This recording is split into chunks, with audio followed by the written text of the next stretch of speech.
Hello everyone, it's the hardcore legend Mick Foley wishing a nice day to everyone there, right there at True Heel Heat. Yeah!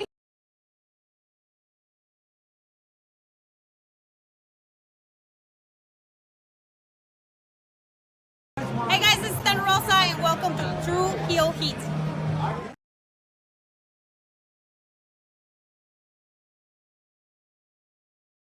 Oye, te habla tío Sabio Vega. This is Sabio Vega and you watching True Heel Hit a mi manera o pa' la calle.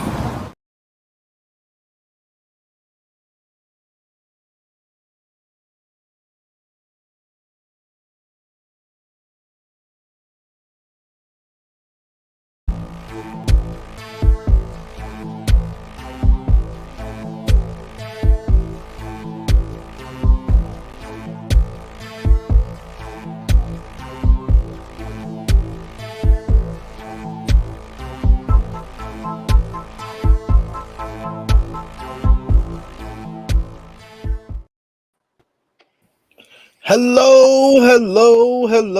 It is me, your True Heel Phenom, SP3. We are live on the True Heel Heat YouTube and Facebook for our WWE Backlash 2023 Roundtable review, talking all about the latest premium live event from WWE from San Juan, Puerto Rico. One of the greatest crowds for a WWE show of all time. And of course, we had to bring in True Heel Heat's #1 representative of the Puerto Rican nation. He is the 24-hour king. He's putting on his arm sleeve, the ace in the face of the True Heel Heat YouTube channel, and the #1 True Heel of San Juan, Puerto Rico, Romeo Anthony Colon. What's up, y'all? How's everyone doing this wonderful Sunday morning? I am feeling great. That was a fun time. That was a fun watch. It was a hot crowd that is just like they felt like they were starving for some live professional wrestling and a premium live event, and the way they reacted to everything was so great. And we got a person who knows of Puerto Ricans from being the three-time baby making champion. Mr. Ness is here with us. What's up, guys? True Heels, what's the deal? It was a lot of fun watching that show. I don't even want to just start off saying, "Oh, I'll wait till we get to these parts." But it was a great show. It was a great show. I don't really commend WWE as much as I should, but I'm giving them all their props today.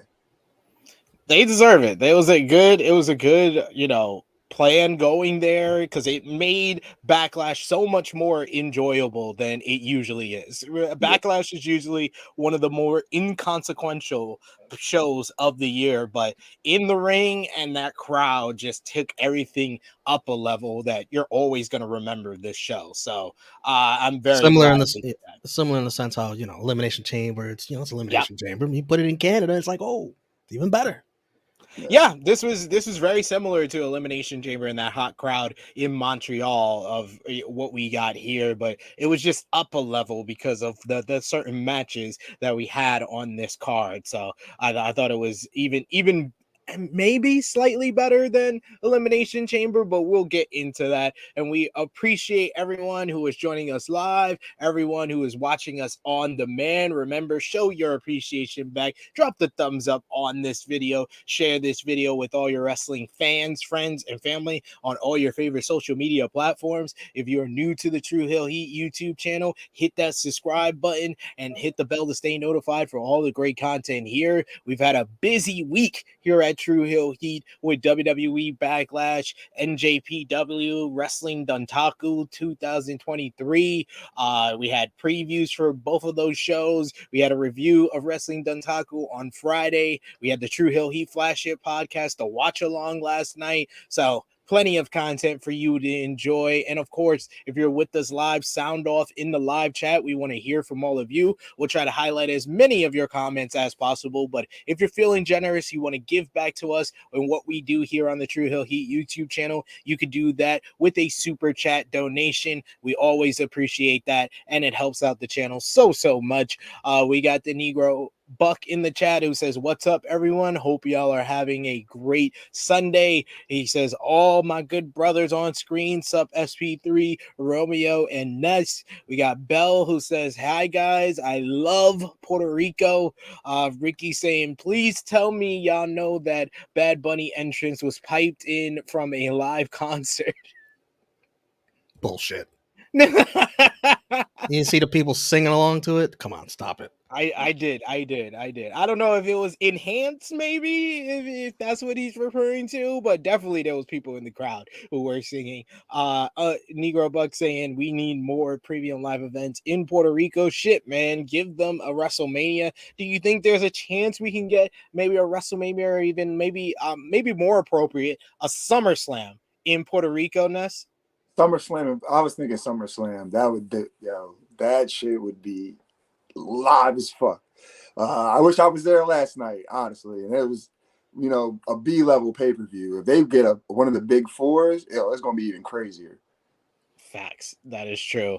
Bonga saying I didn't feel the main event, and we'll get to that because I think everybody will be in agreement that they fucked up with the match order and the match placement on this show. We got Bell who says it felt like the crowd was having a party and I loved every second.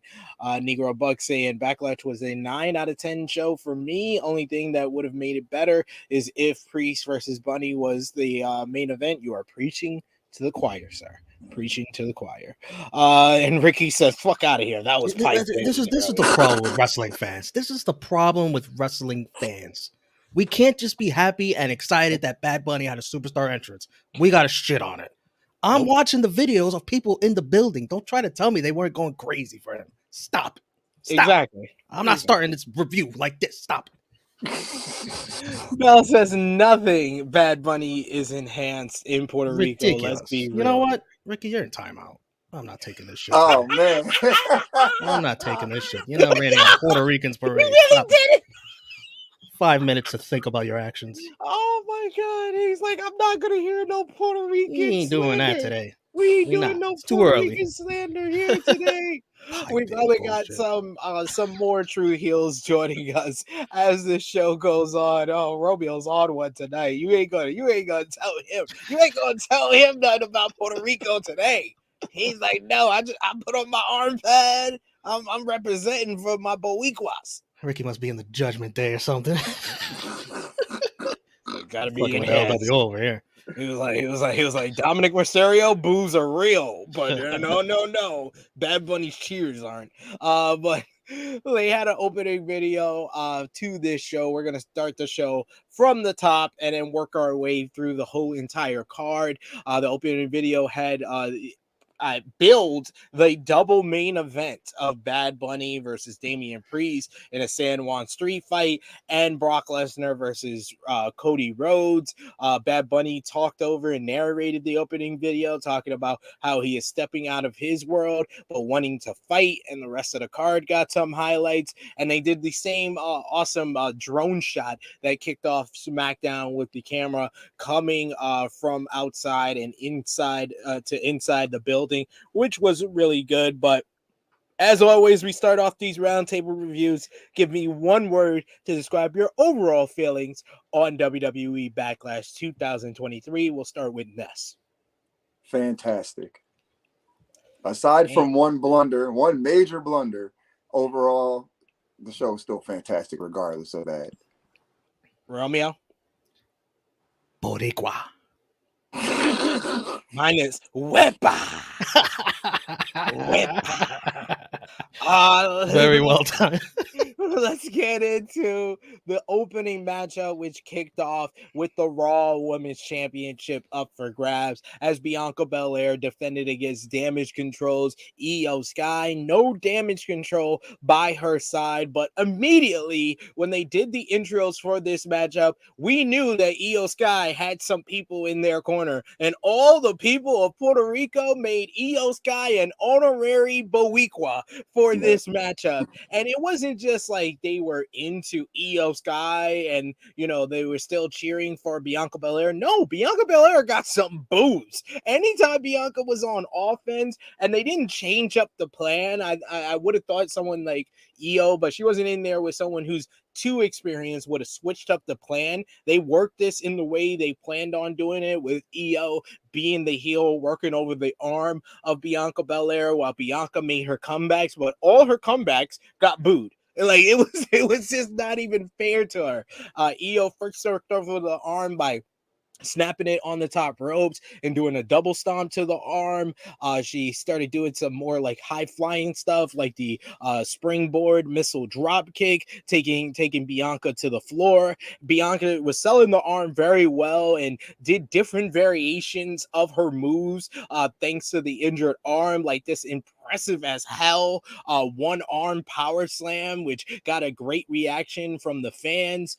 You had Io going for going for the big moonsault on the floor at one point, which looked beautiful with her. She goes for a Hurricane Rana off the top rope, but Bianca reverses it into a one-arm power bomb, which Io's head did not hit very well, and neither did it do on the power slam. The power slam, she landed directly on her face. That was various, but the work on the arm paid off in the end, or nearly paid off, with Io going for the crossface at one point for a near submission. Damage Control would come out and try to help Bianca lose the championship and Io win it. You had Bayley on the outside. She was holding down Bianca's hair as Io went for the over the moonsault, but the referee was able to see Bayley trying the sheet, told her to stop. She let go of the hair, so Bianca was able to move in time out of the moonsault, and then she picks up Io for the KOD. 1, 2, 3. Bianca Belair becomes the longest reigning Raw Women's Champion and Women's Champion of the modern era. She's hitting 400 days today, and she retains the gold, and the reign will probably end via belt swap. But this match went nearly 18 minutes. They got plenty of time, and they rocked the hell out of this matchup. I thought this was an absolutely terrific opener. I gave it 4.25 stars. One of the best women's matches from WWE. I would probably put it directly behind Charlotte and Rhea for the best women's match in WWE so far in 2023. This was a testament to Io Sky, her best match on the main roster so far, and Bianca Belair, arguably the best match of her Raw Women's Championship reign that has gone well over a year. But we're talking about the ladies, so we got to bring in the lady of True Heel Heat, the princess of all the True Heels. Miss Krssi Love is joining us. Welcome to the show, Miss Krssi Love. And how did you feel about Io Sky versus Bianca Belair at Backlash? I loved it. Can you hear me? Yeah. Okay, perfect. Because I'm not using my mic, I have just had my headphones on today. I loved it. I actually just finished watching it because I didn't watch it and I came on the stream like mid-second match. But I thought it was a crazy opener. From the start of the show, the crowd was on fire. Like, to perform in front of a crowd like that, like, you couldn't get like chills doing that. And shout out to Io. She had a couple of crazy bumps, that landed a little botchy or whatever. I hope she's okay. But other than that, she's that solidified her doing like more main events, I feel like. Yeah, they put her in a big spot and she delivered in a big way. Romeo, what did you think about the crowd for Io, and what did you think about the match overall with Io and Bianca? I agree with your star rating and where it ranks, like behind Charlotte Rhea. I agree with all that. Absolutely. I'm so happy for Io. Like, I don't feel it was anything personal against Bianca. I think it was just the crowd really wanting Io to win against Bianca. Like, it was Io getting her flowers. I loved Io's tweet or Instagram post after. Like, she said, I'm really loved here in Puerto Rico, and hopefully I'll be back. This was fun. This was a fun match. Bianca's athleticism is unmatched. That one-handed holding Io, almost dropped her on the head, but didn't. Yeah. Good bump by Io. Good morning. You had to figure Damage Control was going to get involved. Continues their story with Bayley trying to get involved. By the way, Bayley, My Talking goodness. about rocking the match. She was rocking the hell out of that outfit. Woo. Love the length this match got. It deserved it. This was fun. Yep. Loved it. Loved it all. The crowd loved it too. Yep. Would have been a show stealer on any other Yes. show as well. It would have been. I had it penciled in as my match of the night before we got a little bit further in the night. This is what I mean when I said like, you know, matches I was looking forward to for this show. This was one of them. Like when people said like they weren't looking forward to a lot of stuff at Backlash, I'm like, what? What are you talking about? I mean, I understood because even the they were stuff very like, underwhelmed. That's even why. the stuff like this that you knew was going to be good, you knew the outcome already. That's what I think they're kind of referring to. Even the stuff they do want to see and they think is going to be good, if you know the outcome, that takes a little bit away from it. But that atmosphere, were we expecting that? No. That was the thing that we weren't expecting, and that added to this. Like this would have been maybe like a 3.5, 3 3/4 type of matchup, and the crowd made it into a 4-star, very memorable. Yeah. So now, whenever WWE returns to Puerto Rico, Io Sky has to be a must on every card. Yes. It's like she's adopted now. It's like it's crazy.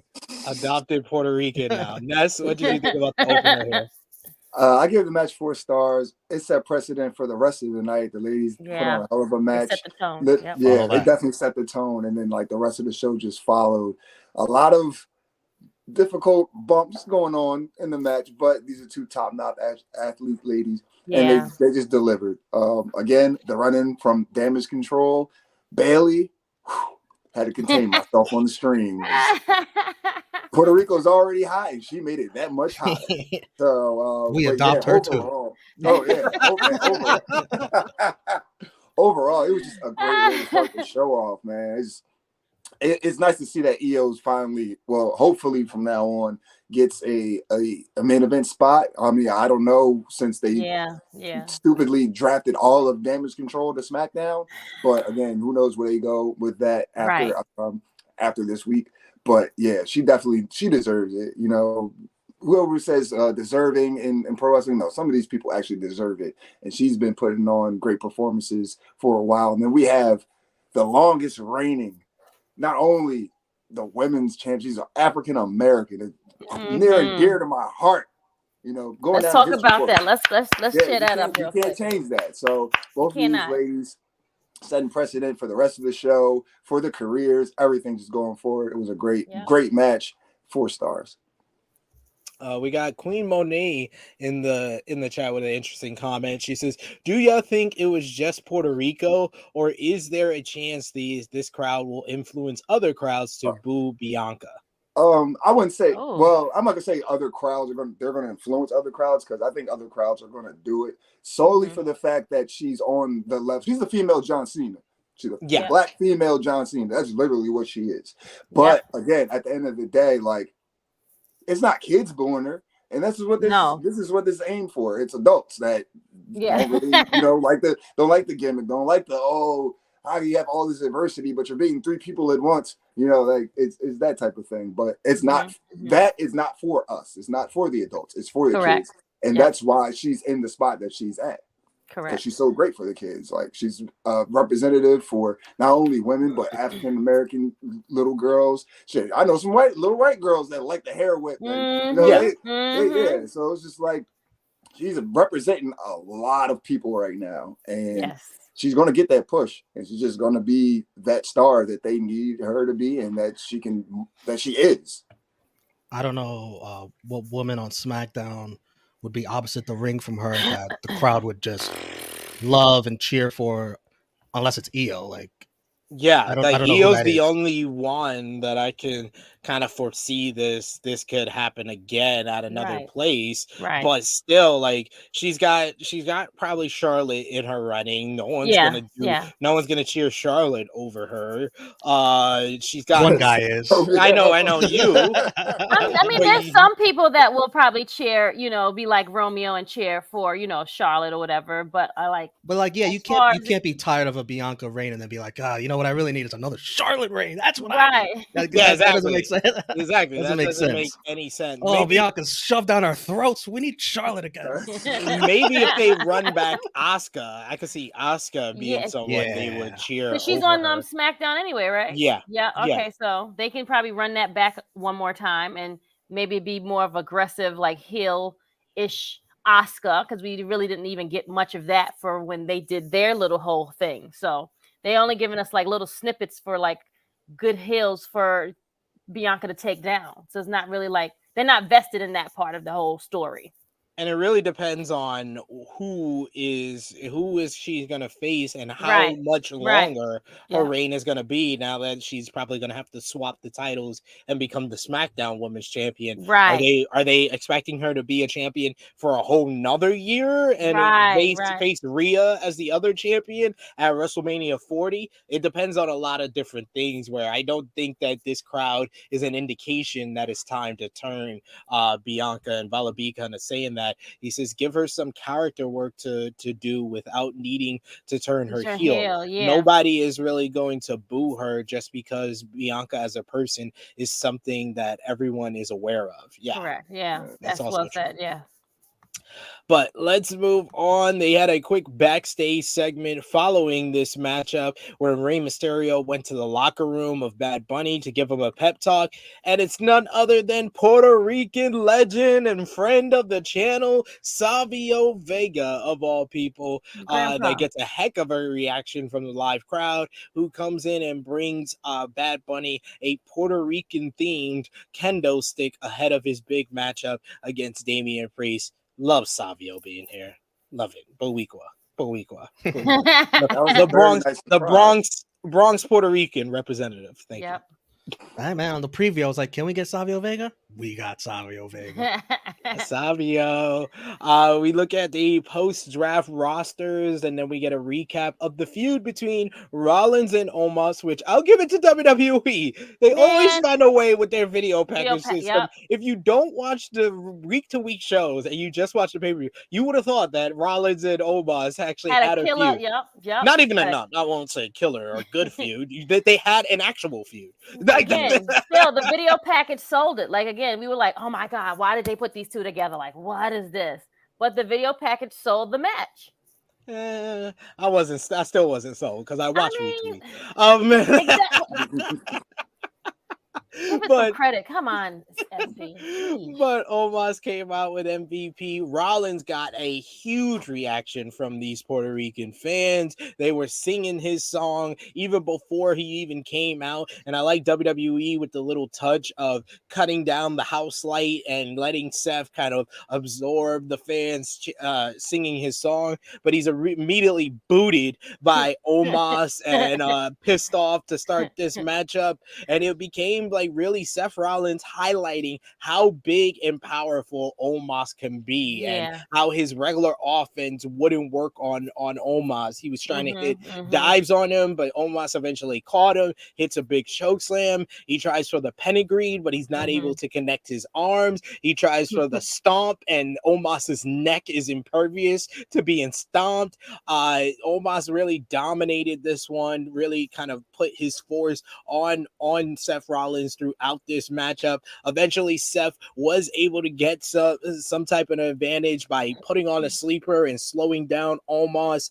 MVP tried to throw in a cane, but Rollins was able to use it, and he hit a stomp on Omas. Then he super kicks MVP. He hits a second stomp, and he only gets a 2 count to the shock of the fans as well as Seth. But then Seth goes to the top rope, and we see for the first time the super stomp off the top rope. Super stomp. 1, 2, 3. Seth Rollins defeats Omas. This one got more time than I thought it would get. It went 10.5 minutes.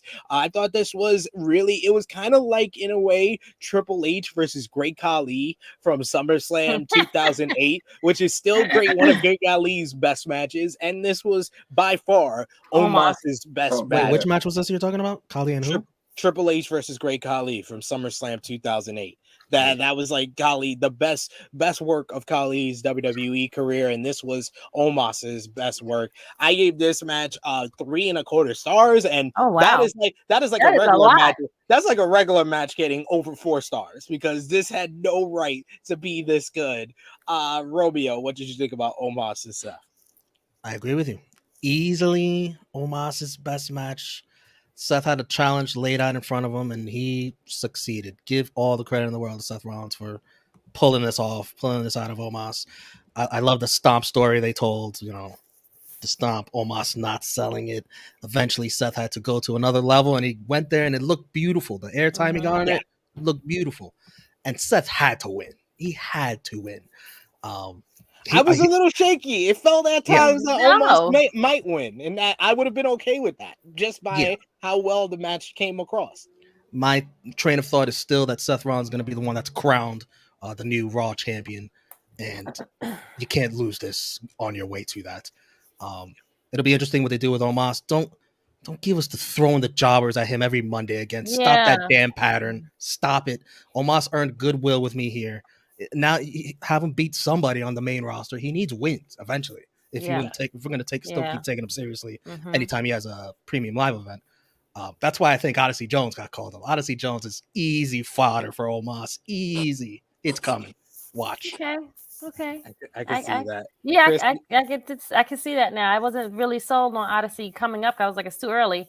But they need somebody that's big and can move it. And didn't Jinder Mahal and them get called up too, or whatever? So those guys can do it too, maybe. Well, the no, ones I that think hit they're the on back Raw, guys. right? you wanna actually build up into Share because there's Tag division. young and the young. Well, I know Veer and Sanka is young, not Jinder, but Not Jinder. I'm talking about the people no, that he but got they're behind him. they're a group. They're a group. Jinder could get his ass Whatever. kicked, sure. Yeah, Yes. Jinder's gonna get his ass kicked by baby faces, not Omas. I think that's why he's saying Odyssey Jones because Odyssey Jones is a baby face. Yeah. That's But true. Krssi, what Okay, did you got think about Omas and Seth? I actually liked it. You guys rated it very higher than me. I gave it 3 stars. It was more than what it was giving. We got more than what we were thinking we were going to get, and it showed more character in Omas. To be honest, I've seen more character come out of him in this match than any others. By far his best. He hasn't had much, but yes, one of his best solo matches by himself. He sold it very well. I was very impressed by them, and the crowd was hot again for these two. Good stuff. Yes, it elevates any type of match having a hot crowd as well. Ness, what did you think about Omas and Seth? I gave it 3.5. Solely because I didn't expect that type of performance out of Omas. I was going into the match like, why the fuck is Seth got to deal with this guy, man?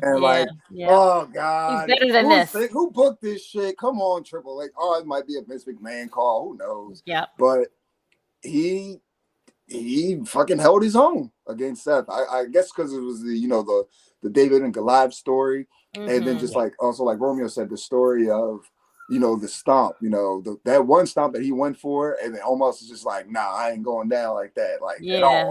I'm like, yo, that's a good ass idea. So I'm like, all right, so now they got to go for a super stomp, whether it be a second rope. I didn't expect them to go from the top rope, even even that was a little dangerous because Omas, you never know. I'm like, damn, he might kill this nigga. Right. You never know. You might land wrong. But everything, it played out well. You got to see Omas' strength. Seth is always, he's a great baby face. So fighting under, it works well for him as well. I don't know what they do with Omas after this, but I have to agree. No more of these, local talent, the 30-second squash matches. Give this dude some storyline. Yeah, give him something to work with. After last night, I'm somewhat becoming an Omas fan because I think he did. He definitely did great. And Omas Sapien. Omas Sapien. Omas Sapien. So, and then Seth, world heavyweight champion. It just has to happen. That's who I'm pulling for as well. So 3.5 for both of these guys because it was much better than what I thought we were going to get. Mm-hmm. Should be a no-brainer that Seth should be the challenger for Roman at day 1000 and not going for the consolation title, but here we are anyway. It's a He's on the consolation Constellation title. brand, you know. He's on the consolation brand with the consolation title. So, but yeah, I think the key also to this was that they didn't ask Omas to sell too much. Yeah, That's always an issue with his matches, is that he doesn't know how to sell that well yet. And this was they kept this at a pace where he didn't have to sell much until the end, and that was fine. Yeah. Well, the Good thing stuff. is, because it's like the size of like how fucking huge Big he is, yeah. But it's just like, how much are you gonna like do to him to make him have to sell? So I guess that's probably like he doesn't have to worry about that type of stuff unless you're like in there with like a Brock or a Braun or something like that. Yeah, that is true. But next, they showed little highlights of Bad Bunny and Damian Priest at the press conference getting into a fight. And then we got our triple threat United States Championship matchup. Bobby Lashley from SmackDown, Bronson Reed from Raw, and Austin Theory, the U.S. champion from SmackDown. I'll give you one guess of who took the fall here. But this one was entertaining while it went on. And really, it was all about kind of highlighting Bronson Reed, who really all of his offenses. I have a lot of fat that I'm gonna put in your face, from high up, from running up to you and just putting it up in your face. And he was hitting it at different times. He had Lashley being highlighted for his strength, Austin Theory kind of being resourceful and also showing his strength at one point, picking up Bronson Reed on his shoulders. He almost broke out of the hurt lock and then reversed it into a pin before Bronson Reed hit the big tsunami on Lashley, and Theory was able to break it up. At one point, Bronson Reed has Bobby Lashley on the outside, and dude does a Vader bomb from the apron to the floor, which was very impressive. But Bobby Lashley was able to hit his big spear on Bronson Reed, and of course, like every WWE triple threat match, the heel throws Bobby Lashley out of the ring. He steals the pin 1, 2, 3. This match didn't get a lot of time. It went just under 7 minutes, but it was fast paced, and I thought it was a pretty good matchup here. I gave it 3.25 stars. What did you think about this one, Ness? I gave this 3.5 again. It was a lot of fun. It was pretty much of a sprint. It didn't go as much as I thought it was going to be, but the shit we were seeing from Bronson Reed, like the Vader bomb from the outside, the moonsault from the top rope, like lucky to Theory that he rolled out of the way, because he would have been a pancake landing under either of those moves. It would not have been pretty for him. It was kind of telling that he was going to be the one to lose, because you got two SmackDown guys. So regardless, the title was going to stay on the show. But they did good to highlight him, even though he was taking the loss. Which was really good, because like, all right, you might not be winning, but we're going to give you some momentum in this match. So like, whatever you do after the fact, you look like a threat now. Which it worked out very well. There was the one spot that the ref fucked up. Like, I think it was like the 3-man spot. The ref got in the way. But like, other than that, I think the match was like superb. Shout out to Theory. I believe I picked him to retain. And who just knows who knows where they go from now. Krssi Love, what did you think about the triple threat? I gave it 3.25 as well. Very, very fun match. I actually thought it was longer than the 7 minutes. I thought it was at least 10. Felt like it. It felt like it was like at least 10 minutes, but I thought it was good. I mean, Bronson just used his assets to, help him through the match. Like, wouldn't you if you were that size? Like, I'm going to use this to my advantage. Use his titties. Put his titties in people's faces. You gotta use it to your advantage. Hello.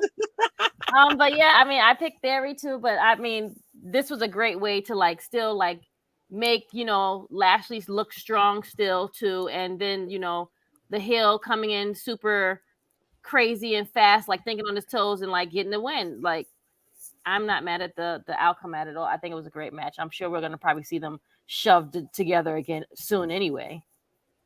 I hope not. They need to give us a break from Theory and Lashley going at it, please. We've been asking for that, but did they listen? No. I can see Theory or Lashley winning this SmackDown side of the World Heavyweight Championship tournament, which makes no fucking sense. But No. that's an argument for a different time. Romeo, what did you think about the U.S. Championship match here? Yeah, I agree with mostly everything you guys said. The match ended as we probably all expected. This is how heels win triple threat matches in WWE. Bronson Reed was the star of the match. I thought there's no way I'm taking that bump that Lashley took with Bronson Reed doing a Vader bomb on your freaking shoulder. Yes. That could have put you out for months. It's crazy bump, crazy. 7 minutes is way too short. They deserved a bit longer in like the 12 to 13 minute range. Yes. Yeah, I would have rated it higher if it was longer. It would have been better. Yeah, it would have been much better. action. Yeah. The match that Bronson and Lashley had on Raw was longer than this, so I don't. get it. That's true. You're right. I don't get it, but I think Bronson was gassed, so they probably didn't want him to. Well, there's 3 of them. He doesn't have to do all the work. Exactly. That's He can lay true. down for a He little could've- bit. yeah, Like, he could- like yeah. He did Theory more and- work in a one-on-one. So this needed more time, but whatever. We need more time for commercials. Right. It was so many and I I paid for the hate that. premium stuff, and I'm like, well, how many more video packages do we need? Like, it was like rotating because they must have played like the Bad Bunny and them one like twice. They paid. They 20 did. They played literally that. played a Damian Priest kind of focus one, and then one on the actual rivalry before Yes. that matchup. They Yes. paid 2 separate video packages for that. Then they had before this next match Damage a control. full video package just on Rhea Ripley. Yes, you I'm would sorry, have Rhea thought, Ripley. you Yes, would have yes, thought yes, Rhea Ripley yes. was facing herself. Yes, in yes. this matchup. Like how because- she became in the Judgment Day, and like how she got the champion, like how she won the Royal Rumble. Like, what are we doing, people? Like, they had so much time to fill. It's like you think they was putting the damn cage together for a cage match that we were surprised about. What? Like, why we had all these damn commercials? Like, I didn't know that the show could have been way shorter without I all was the like, fucking "God commercials. damn!" I was like, way to put over the star that all the Puerto Rican fans are gonna be here for, is Zelina Vega. But next was that SmackDown Women's Championship matchup with Rhea Ripley defending against Zelina My Vega. man White. Mommy. Ooh. Zelina Vega looking fantastic Yeah. here with the Puerto Rican flag attire. I love that she's cosplaying as Street Fighter characters, Yeah. Vega, and now she's cosplaying as the Puerto Rican flag. Great stuff from Zelina Make her the new Vega. Puerto Rican flag. I salute you. You had her her family in the front row, including her stepdad that once faced Bruno Sammartino. I love that. was little touch. Wow. Yeah, really? that- Crazy. that they talked about. She got very emotional during the intro for this matchup, getting the cheers from the Puerto Rican fans. And I thought the fans really added a lot to this matchup. They started off fast, getting to the outside. You had one of the best moments of the whole entire night, which was Zelina Vega with a chancla throwing it at Rhea. 5 points if you guess correctly. I would have liked if she just bopped her on the head with it. Yeah, she should just went in the ring and just hit her with it, like, or just slapped her with it, like, just not throw it at her, like, come on, Like use that- the chancleta. Like, come on. That was the one of the better moments of this matchup. Y'all Rhea- haven't had chanclas thrown at y'all, huh? yeah, that's usually what happens. It hurts It gets more at thrown. high speed. It gets thrown. We had Rhea dominating in the middle portion of this matchup, power bombing her down and then putting her in a submission here. But This was a good spot. But Zelina was able to make a little bit of a comeback. She hit a big 619, courtesy of being taught that by Rey Mysterio. Then did a little tribute to Eddie Guerrero, and she hit a Meteora for a near fall. Rhea Ripley hit her with a backbreaker, and then then a shoulder breaker. But Vega was able to send her into the ring post, shoulder first. But then she hit some clotheslines, but she reversed the riptide into a DDT for a near fall. But then Rhea Ripley just booted her down, riptide, 1, 2, 3, and the match was over. Mhm. This finish just came out of nowhere. Like, it was not even built up to, and they didn't Yeah. even really give her enough like hope spots and near falls to really put this story, the story they were trying to tell, over. This match went 7 minutes and 14 seconds. Another short matchup that was kind of built around the idea of Vega making the miracle run, but Rhea Ripley gets the win. She retains the SmackDown Women's Championship. But the story of this matchup was the post-match with the Puerto Rican crown kind of giving a standing ovation for Zelina Vega. Zelina Vega getting very emotional, shouting out to her family in the front row. I'm glad they gave Zelina this moment. This She time, deserves it. She's worked so hard, and she's not highlighted enough. So getting the highlight here was very appreciated. But the match itself, I gave it 2 3/4 stars. I'm going to be generous. 2 3/4 stars. Romeo, what did you think? The biggest moment of Zelina's career. This was, even though she's won the tag titles in her home city, that was cool too. This was even better. Even better. I like Cole mentioning her father. That was nice. Father perishing in the 9/11 attacks. Shout out to him. So happy for Zelina. The raw emotion was gonna make me cry. Like, Yeah. and I'm having an emotional weekend as it is. I saw Guardians 3. Great job by Rhea staying in character. Rhea was great, playing to the crowd. She's improving tons in that regard. We already know she can wrestle. Character work is what's gonna elevate her to superstar. And this mommy character is really working. And the match was kind of what we expected it to be. Too short though. Too short. Like, give her. Yeah, they could have gave him at least 10 minutes. Like, damn. Like they were off this weekend with timing and placement. Well, we'll talk about all that, but just like, you got to give people credit, and like you're making matches that were way too long, but then matches too short that needed to be longer. Like, if y'all would have just. Especially since she's the Puerto Rican, the crowd is playing to her. They love her. You have to take advantage of that with time. The chancla was hilarious. I thought it was also a good way to bring Zelina out of the emotional entrance and into the action. Get fired up. This is for the championship. I know they didn't build her up strong going into this match, but seeing that crowd, I would have done the switch. I'll give it back to Rhea on Raw. Oh, Smackdown. I'll give it back then. I would have done it. A fluke win.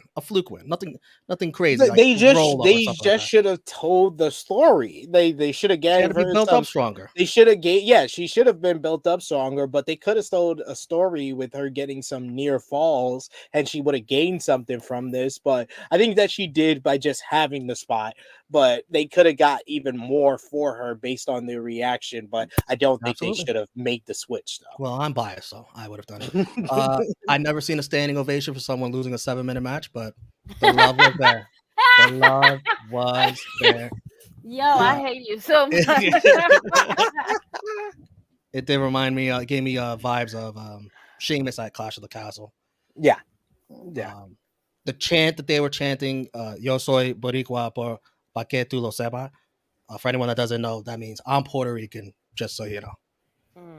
There you go. Krssi, what did you think about this one? I enjoyed it. Again, they could have given these girls a little bit more time. Zelina looked fucking amazing. Again, like she's like you guys said, like she was gonna make us all cry. You know what I'm saying? Like, she deserved this moment, especially like y'all didn't give her the moments that y'all was supposed to give her back when. But we're not gonna bring the past up anymore, But yeah, she deserves this moment. Again, you got praise for losing a 7-minute match. Cheers to you, friend. Great job. You looked awesome. They should have given you more time. Shout out to Mommy for looking amazing. I didn't know her pants said Dom Dom on the back, and she had Mommy. And it was excellent. Dom Dom, man. Like, yo, she played in character, and I'm sure she was like standing there, like wanted to like smile, but she had to stay in character and like be this heel. But yeah, it just ended like abruptly. It just like it was over, and we was like, wait, what? And that was it. Then she gets the standing ovation. So it just wasn't built to. It just wasn't really built right at all.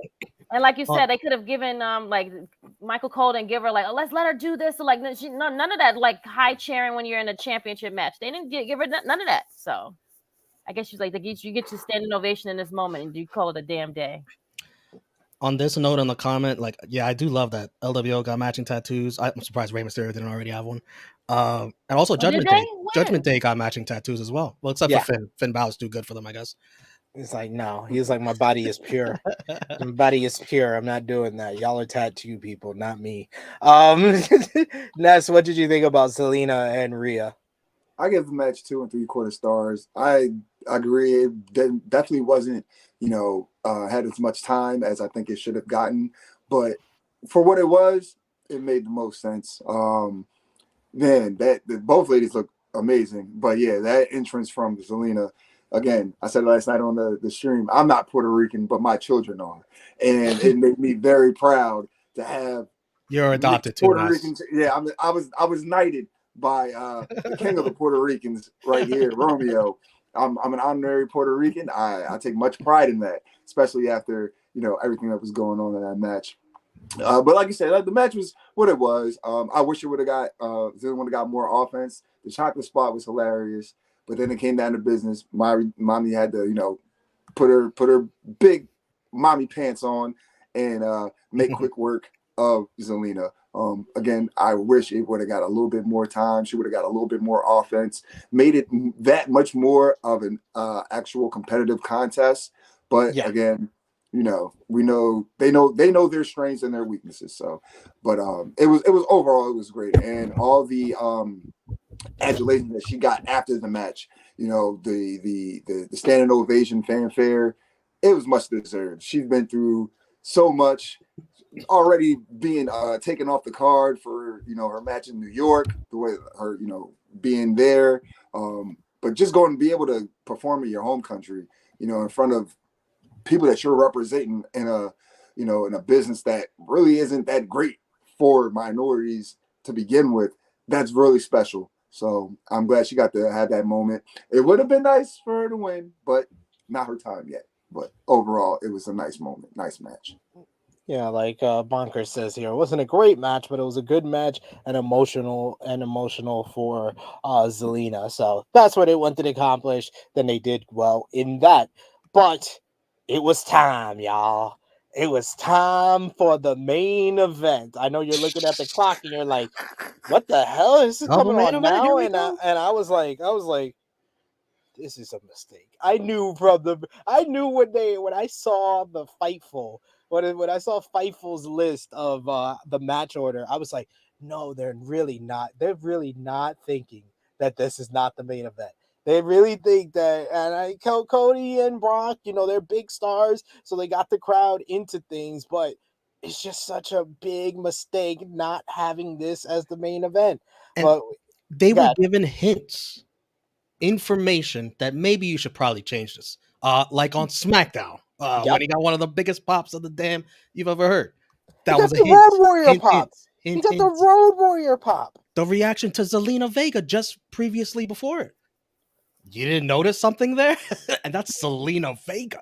Like no diss to her, but we talking about the Bad Bunny match placement? The booking of it, yeah. Because we're about to talk about the match.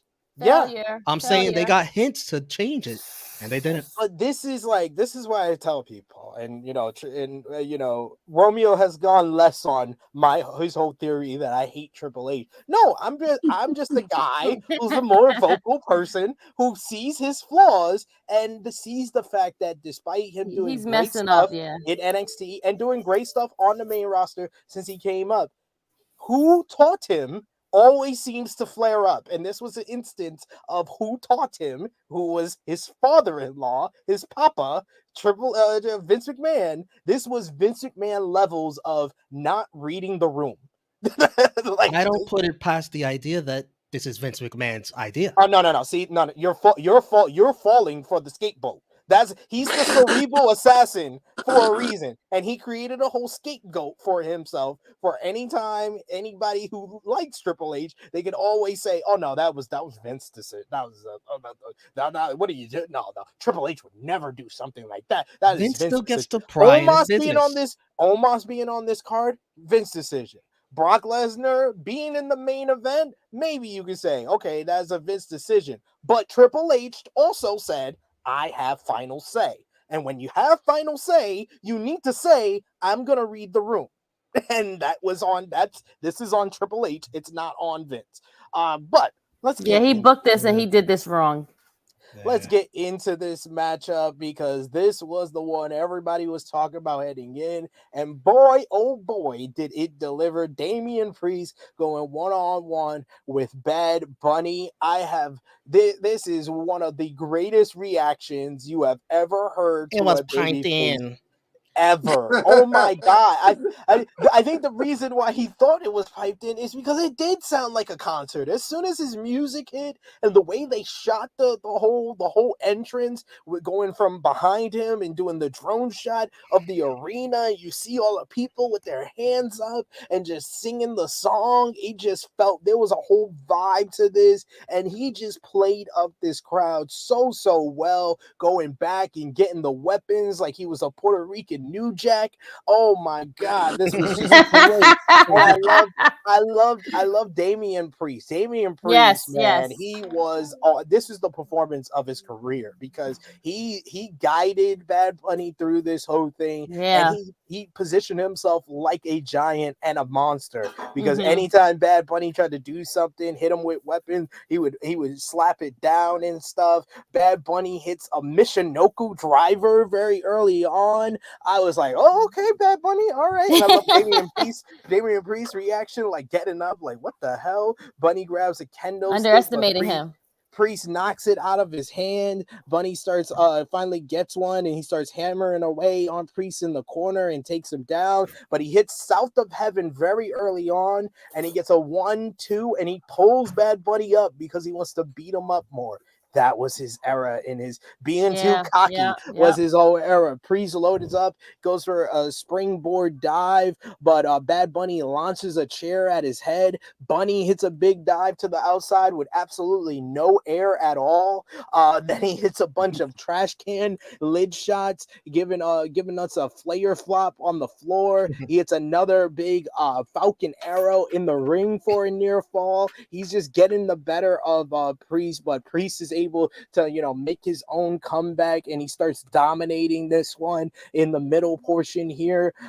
They fight over to they fight over to the into the crowd, and we get a big kick to Bad Bunny's head, and he eventually hits a big broken arrow off the production case through some tables. This felt like very much like they were positioning Bad Bunny as like the Shane McMahon of the early 2000s, not Shane McMahon of the 2010s where they actually tried to make him into a real fighter and a wrestler. The Shane McMahon of the early 2000s, who was the plucky babyface who got over on the fact that most of his matches were stipulations and street fights, that he could use weapons, but he's not very coordinated. He's not really a wrestler, but that works to his advantage. And eventually Priest makes a mistake. He kicks the ring post and he starts selling the leg so well, and Bad Bunny just attacking the leg, hitting it with a steel chair, using a chain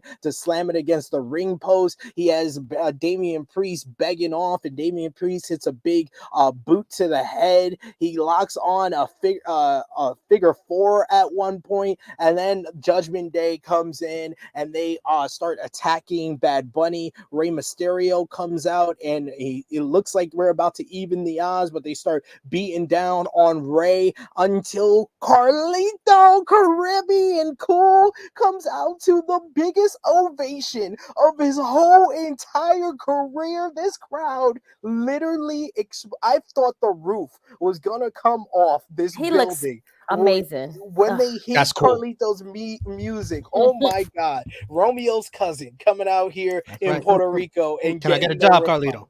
getting the response he deserves. He hits the big backstabber on Finn, and then he starts eating the apple, and he's about to spit it, but Dom attacks him.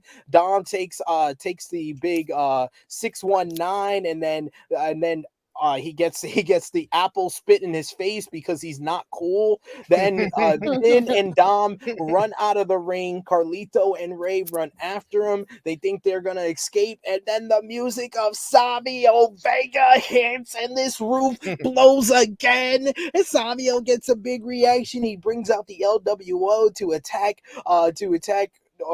these guys. He lays out Finn Balor with the big Quang shots to the throat, and then lays out Dom as well. They chase them to the back and take them out of play, and then Bunny and Priest go at it a bit. Bunny hits a crazy sliced bread where he nearly lands on his fucking head. He then Priest gets the advantage, and then eventually he runs his head into the steel chair in the corner, and Bunny follows up with the Bunny Destroyer 1, 2, 3 for 25 minutes. This was one of the absolute greatest sports entertainment spectacles that I remember WWE having in nearly a decade. This just hit all the right notes, had a molting hot crowd that wanted to see Bad Bunny win. Damian Priest on the top of his game, all the smoke and mirrors with Judgment Day and the big pops for Carlito and Savio Vega just added to this. Man, the match itself, I gave 4.5 stars, but overall, as a spectacle, this is a 5-star type of spectacle. This is something that everybody's going to remember, especially the people of Puerto Rico, and Bad Bunny is a bona fide star. This man needs to be the next challenger for Roman Reigns because he's that good at this wrestling thing. He is just superb. Like I said, 4.5-star matchup. This was fantastic. Krssi Love, what did you think? Definitely a 5-star match. I mean, shame on them for not seeing the diamond in the rough that this was going to be. Like, this should have closed out the show. Can you imagine this closing the show? This would have put the whole show on the map. Like, this would have made this a great pay-per-view. But no, typical. Just typical. And then you had the other matches to go after this. Shame. You should be, like, you go from Zelina, like if that, like you could have easily changed, like called them, even if they were in the locker room, like, you know what, guys, you're up next. Like, get your shit, let's go. Like, you could have easily done that. Like, what are they gonna say? No, I'm not going. No, they're gonna go. Like, how could you not like think like this was not gonna be like insane? Like he was, for God's sakes, he was the one that y'all booked as like the what was he? He was the face and the host of this whole thing. The host. There we go. He was the host of the whole damn event. This is his home. Like this is his. Yo, he had a concert on a gas station. If that didn't tell you nothing, I don't know what does. And I know that. So you obviously should know that. But again, you know, great. And it went 25 minutes. 25 minutes. 25 minutes. It was like not missing a beat. It was a breeze. Right. Like it went, like it breezed on through. It was so good. 5. I give it 5 as well. What did you think, Ness, of this one? I didn't give it 5 stars. I give it 4.5 stars. I said as a spectacle, it's a 5-star spectacle overall. The whole all right, piece. 4.5 with the 5. Okay, but as a match, it's 4.5 stars. Which is great. It's great. Yeah. It's one of the highest ratings I gave any WWE match this year. That's No, yeah, I actually gave it 4.5 stars as well. Bad Bunny got to be the greatest celebrity wrestler of all time, like hands down. I know people like, Logan Paul. Logan Paul's an actor. No. Well, I know you don't agree with that already. He's great too, though. That's a dream match. But Logan Paul. Him and Pat McAfee should go back to the gym. They need to go back to the Performance Center, because if y'all could do that, then I'll eat crow. I need a triple threat match with those three. He's not an athlete in the slightest, but this guy takes his craft. He's a student of the game. He takes his craft very, very seriously, even at the point where he was working on a body part. I've never seen a celebrity. Like, just like, okay, let me focus on I'm focusing on this guy. Oh, if I'm focused on his leg, he can't walk. You know, he can't do his kicks, can't do none of that type of stuff. And then just the spots itself, this motherfucker took a table bump. He took all these types of bumps, crazy bumps. Like he was doing a lot of shit that just regular wrestlers don't even do or haven't tried, and some of them for the whole careers and shit. So it was just like, it was a lot.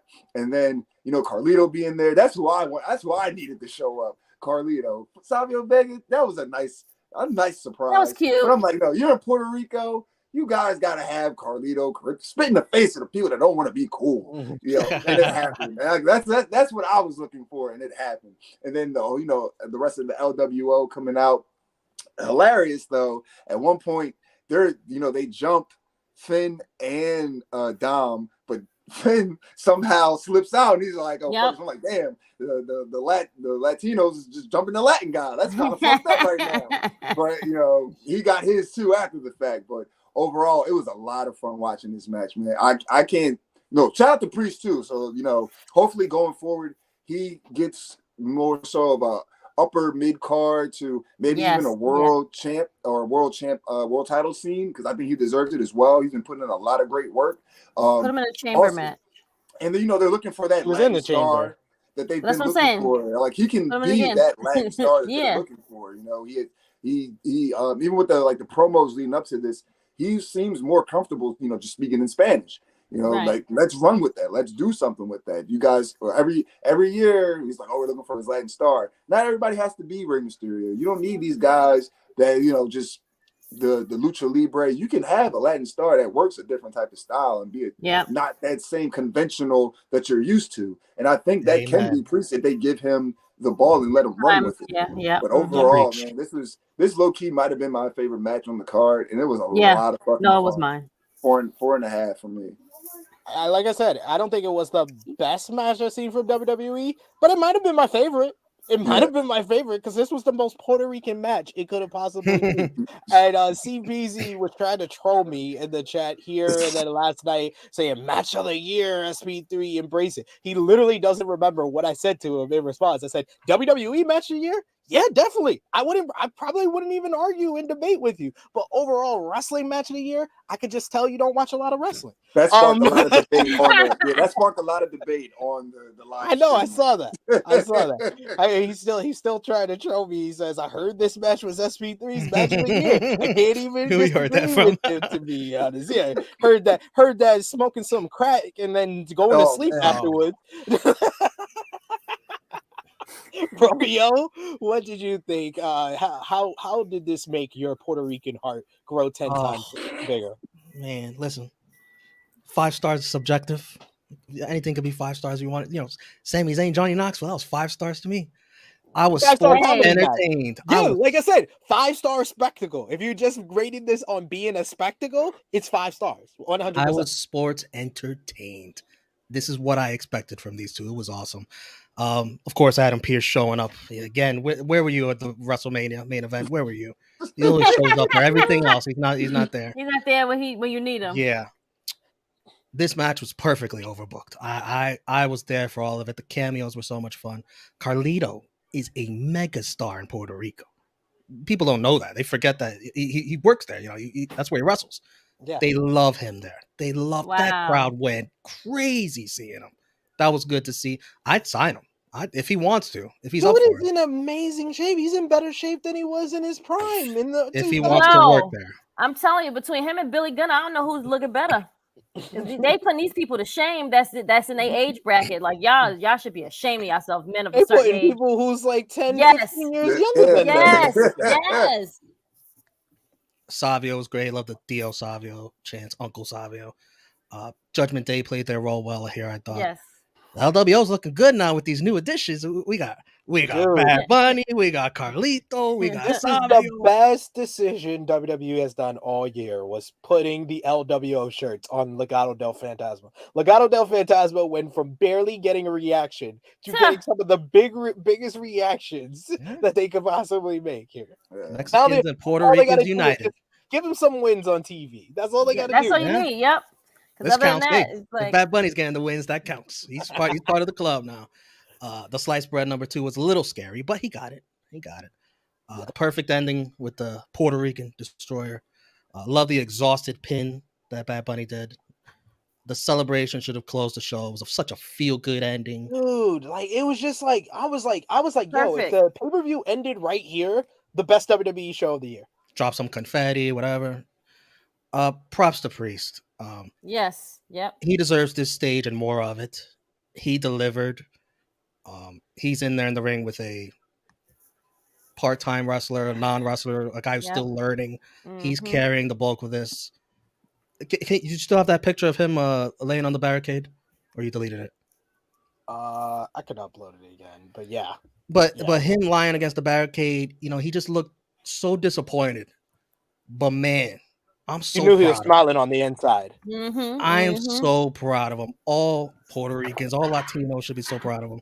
This Yes. reminded me of Sasha after she lost to Bianca at Mania. Yes. She Yes. couldn't hide her happiness. Look It at came no, but look first at thing his out of it. face. Look at Yeah. his face. You could tell there's a slight smile there. It's like, Yes, I'll There's a see he slight you. smile can. there. Yes. Yeah, he's Like like, he's I'll like, yo, we see you at the fucking strip did this. club. Yeah, we See you did at the this. strip club right after. We drinking beers tonight. Cervezas. And Bad Bunny.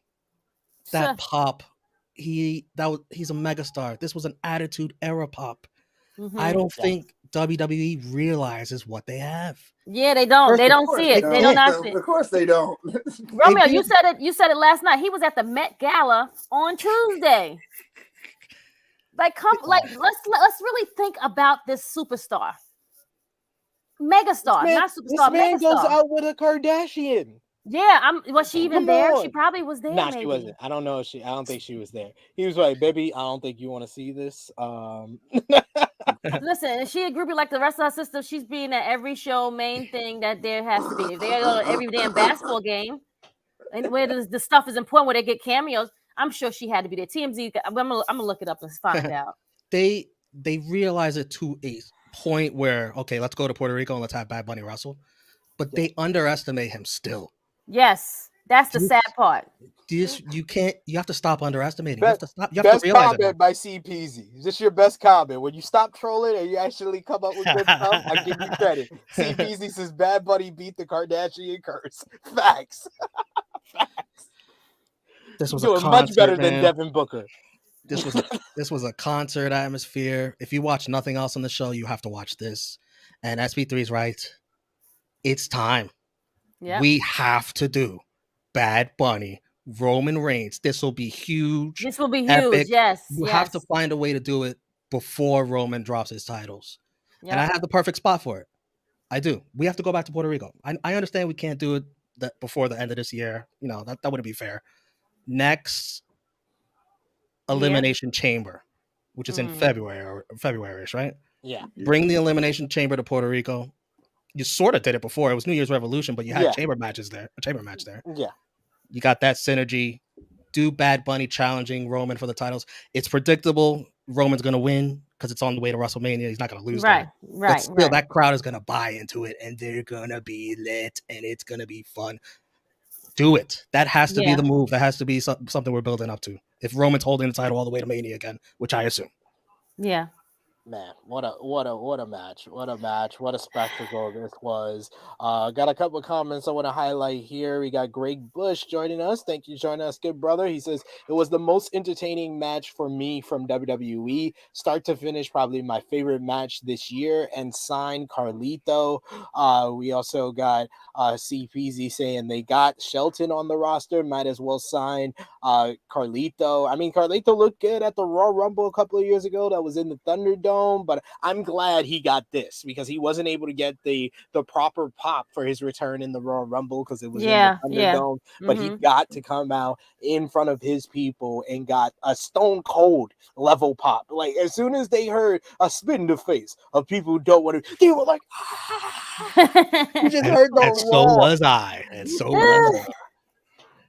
I gotta go back and watch our reaction to just that one moment. Greg Bush also saying we gotta push LWO now though, because they are on top of the merchandise sellers. Like this group that was a job squad in Yep, yeah, WCW they that they were. put these t-shirts back, and the art of nostalgia at play. Nostalgia in the right way, where you take something old and you put it on something new, and it's elevated something new. They just have to push them, and the sky is the limit. LWO versus Bloodline. Give it to us. Give it to us. I think that's the move on SmackDown right now. And don't you think Bad Bunny and Roman would get a lot of mainstream attention? Absolutely. Yep, You have the yeah. biggest star in your Oh. company versus the biggest star, one of the biggest stars in the whole entire world. Yeah. Absolutely. You got to do it. I say do it at Saudi. Do it at Saudi. You don't have a challenger for Roman on day 1000. Do it in Saudi. Night of Champions, the night of Bad Bunny. This win is his #1 contendership. He deserves the shot. And it can be, you could do something like Paul Heyman is the one that offers him the shot. Say that Roman wants an easy matchup, so he's gonna take you He's on. gonna just take the celebrity on. Oh, that sounds like a great idea, SP. Just do So it. that's Go easy. for it. That's easy. And Got to be in Puerto Rico. Got to be in Puerto Rico. All you have to do on the lead up is do LWO versus Bloodline on the road too. So They're it works out. gonna do the singles matches solo against like Del Fantasma. Then we'll have them do like a tag team match with the Usos. And then we'll do a triple threat. I mean, then we'll do a 3-on-3. They have time to do this. This can easily be done. Exactly. Best we could do is Rey Mysterio versus Roman Reigns. You could do that after. You could do that in the UK. Do that in the UK. Do that then. We got Greg Bush. He says, "Nah, with a crowd like that, they gotta go back to Puerto Rico. Get Priest a big match again. Put a title on Priest, man. He deserves so much credit for what he did in this matchup. He did business the right way, and he held this. He guided Bad Bunny through a WWE Match of the Year candidate. He did such a great job here." And John Horton asking, "Do you guys think a Mania match would work in Puerto Rico? I think it would be great." I don't know if because do they have a stadium out there? I believe so. Okay, but I don't think they're gonna do it there because they need like all the mainstream publicity and attention, and media is not going to travel to Puerto Rico for that. Yeah, because I know I thought I was always under the impersonation that we were gonna get a press conference out of this. Yeah, we didn't because anything. there wasn't a lot of media that were able to go out to Puerto Rico. I think that's the reason why. Yeah.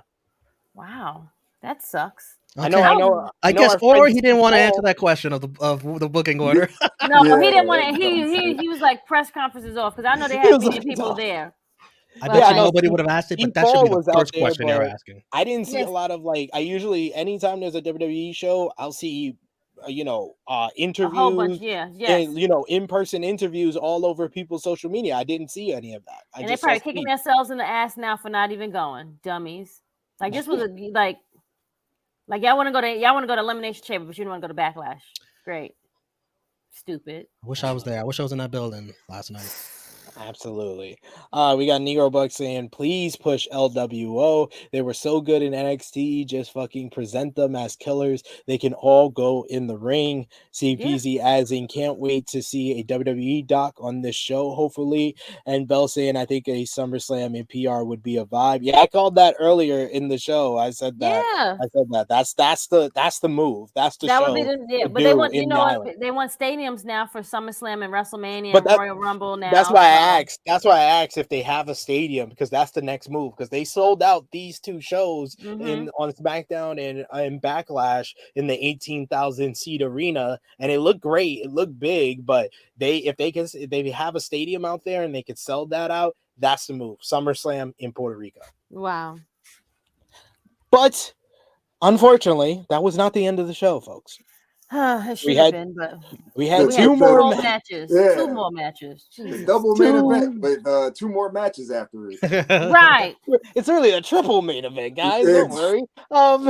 We had a 6-man tag team matchup with the Bloodline, Solo Sikoa, and the Usos, Jimmy and Jay, going up against Matt Riddle, Sami Zayn, and Kevin Owens, the undisputed WWE Tag Team Champions. No Paul Heyman, no Roman Reigns in this one, but the story was really about the interpersonal dissension going on within the Bloodline, especially Solo Sikoa not feeling like he can depend on his brothers anymore. And it seemed Great like story. anytime Jimmy and Jay were in the ring, that Sami Zayn would get the better of them, so Solo would have to come in and take care of business and give them the advantage. Jimmy seemed all right with this, but Jay's patience was wearing thin throughout this matchup. Every single time that Solo would tag himself in on either Jimmy or Jay, eventually it looked like Jay had things under control. He had Sami Zayn as his will, and he was blaming him. He was like, "You're the reason that there's problems in my family. It's all your fault." He puts him in the corner and sets up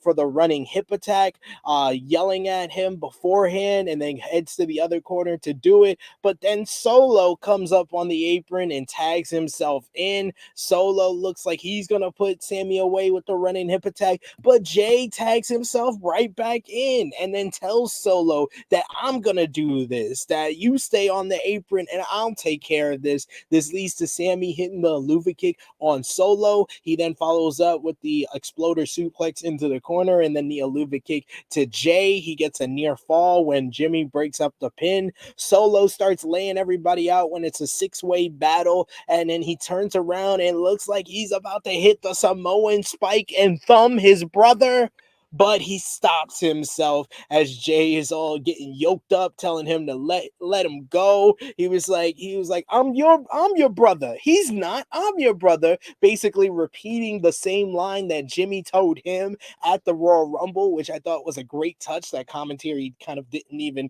kind of emphasize at the time.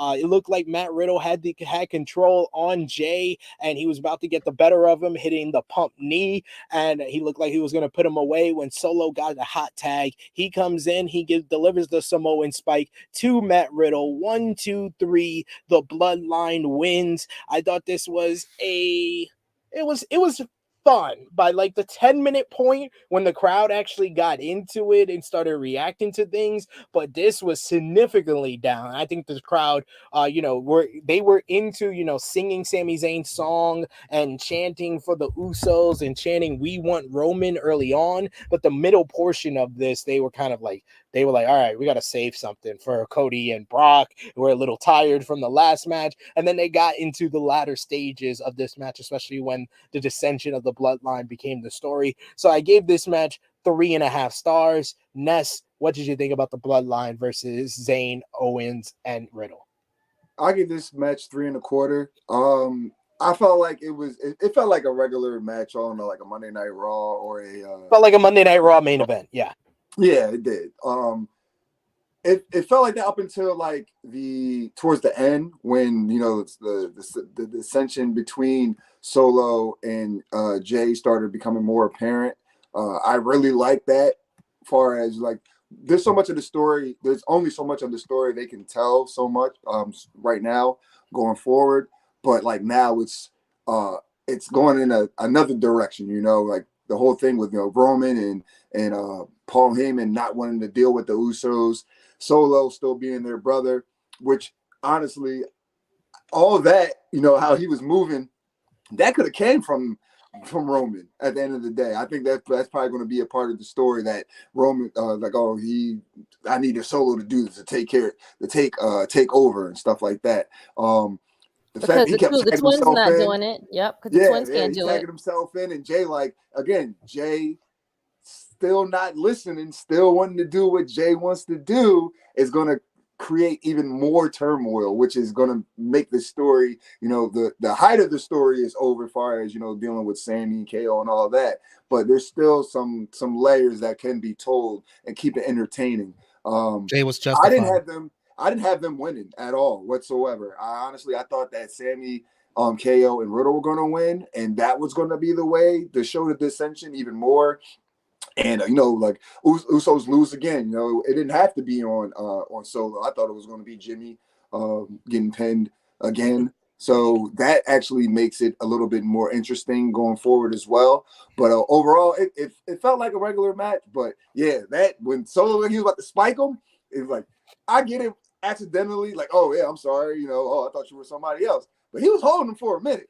After a while, like, I'm thinking about it. Because I'm sick of your shit. You're not doing what you're supposed to do, and it's making me got to do all the fucking work now. That's what it was. That's what it is. His thumb in your throat because you've been pissing me off. You've been pissing off the tribal chief, and I ain't no loser, and y'all keep losing. So I'm gonna have to take you out. Facts. Help you help myself. Yeah. At the end of the day, they got the job done. So I actually like the fact that I was wrong in picking who was going to win because, it's story development, character development. It's all good for the storyline. But again, the match itself just felt like another run-of-the-mill match on weekly television. So 3.25. Yeah, I feel you. Romeo, what did you think about this one? I guess this was meant to be like a buffer going into, I don't know. That is a shame, and I think RT Jesus put this best. He said the Bloodline reduced to a cool down match. They fell hard, and I tried telling you this, Romeo. You were trying to argue, they're being, you need to be patient. They're going to but they have really dragged out the last month since WrestleMania to the point that it did not feel out of place for them to be a cool down match. Listen, I know this is not Sammy and Roman storyline, but I'm still entertained by this. I'm still entertained by what's going on, what they're doing with the Usos and Solo. But if you're not, that's on you. I'm entertained by this. If you have a younger brother, same. If you have a younger brother, everybody knows he's the emotional one, and that's what Solo Sikoa was in this match. He's feeling the heat, he's feeling the pressure from Roman, and it's driving him almost to crack the way he was holding his brother there. You're the younger brother, bro. You're not gonna be smacking me like that. No, you're not. I'm tagging in. Jay was justified. I kind of don't like the booking of the Usos and Solo going over. I thought this made Matt Riddle look weak. He didn't need to be look like that. I have never seen someone come back from being out and just take so many L's. Like, he's getting punished for all his out of the ring antics. I think it helps the story more if they lost. Them winning is like, it'll be interesting how they play off that on Friday. I think it's setting up for the either one of the Usos or both of them and Solo. I think they're going to be involved in these World Heavyweight Title triple threat matches for SmackDown. I think that's kind of the only reason you have this shit on SmackDown is to justify it, is to have the Bloodline story, furthermore. With that, with Roman making it a goal for one of these guys to get that world title for the Bloodline, I do think it's going to be Solo and Seth at Night of Champions. Probably, I don't know. We'll see. But I think it's setting up for the story to continue on SmackDown in those matches. It's two triple threat matches, right? Yeah. And the winners face each other on that SmackDown. Yeah, so I called that on True Hill Heat that I think it's going to be Solo and Seth at Night of Champions. So who knows? Maybe it's a Solo versus an Uso at the end of SmackDown. I don't know. Yeah, man, that'd be something. if they're going that route anyway, like, hey. And we got Greg Bush who says that this right here is WWE's biggest problem. A huge story that's got the fans hooked every week. Drag it out until it's dead. And this is what they did with the Authority. The Authority and Bryan was a great story. It did not need to continue after WrestleMania 30. It was a law of diminishing returns. But listen, what if it's Solo versus Jey Uso and Roman tells Jey, you're laying down. Do it. And Jay's like, I'm not doing it. I'm gonna fight my younger brother. This is the issue. This is also another issue, Romeo. Like you said, you're still entertained by that. That's all fun and dandy. It doesn't seem like everybody is still entertained by this, and all your ideas are always going to be better than what they're going to do to keep dragging this out. Well, I don't know. Because me and the guys on last week's True Hill Heat, we was like, okay, they separated Usos from the Bloodline. There's so many interesting ways they can make Roman force the Usos onto Raw. And then they just said, oh, we're just going to draft him to SmackDown. They always go with the easiest route to instead of the more interesting route, it seems, with this story ever since WrestleMania. Krssi, what did you think about the 6-man tag here? It did kind of diminish the Usos. I picked the Usos and the Bloodline to win. But because they have been losing so much, I feel like they needed to get this win before they get their ass kicked. Because now we're gonna see Roman on Friday after after being gone, and then also, Paul Heyman has been speaking to Solo a lot by himself and not like keeping the twins in the loop. And it's probably because the tribal chief has said, "Listen, your brothers is not. They're not doing what they need to do. I can't count on them. So I need you to carry the family while I'm gone." And that's what Solo has been doing. So this is where you put those little gems. And I am still entertained like Romeo. I mean, yes, the flame has fizzled down a little since WrestleMania because they have lost. But if you think of it strategically, it has to kind of play in some kind of way. And then now we're going to have this like triple threat match foolishness on SmackDown for a Raw title. Dumb. And we're going to now use our SmackDown people for this title. Stupid. Like and most likely SP will probably be right. Well, it'd be Seth and like Solos because we got to have like a SmackDown person go against Raw, but we're really going to just give it to the Raw person. Dumb. But I gave it 3.5 stars. Horrible placement for them. They should have been right behind Zelina, because that was so hot and the crowd was still on fire. This kind of could have. We knew that they would fizzle down a little bit. They still would be hot, but not as big. And then you just the crowd was still good, but the crowd spoke for itself once. They seen what they needed to see. They didn't need to see nobody else. It was over. I'm surprised they stayed. True. So true. I feel like with this whole Bloodline storyline, we were eating Thanksgiving food on Thanksgiving for a while. A while. Since maybe like last fall, September, when they gave the shirt to Sammy, onwards up through like Elimination Chamber, and it was late Thursday and we were still eating the Thanksgiving food on the road to WrestleMania. But ever since WrestleMania, it's felt like Friday eating that same Thanksgiving food, and now it feels like we're at Saturday still eating that same Thanksgiving food. I don't feel that way at all. I don't. Listen, I know that was the peak of that storyline. This is a new story now. It's a new story. No, it's the same story. It's literally the same story. It's another chapter of the book.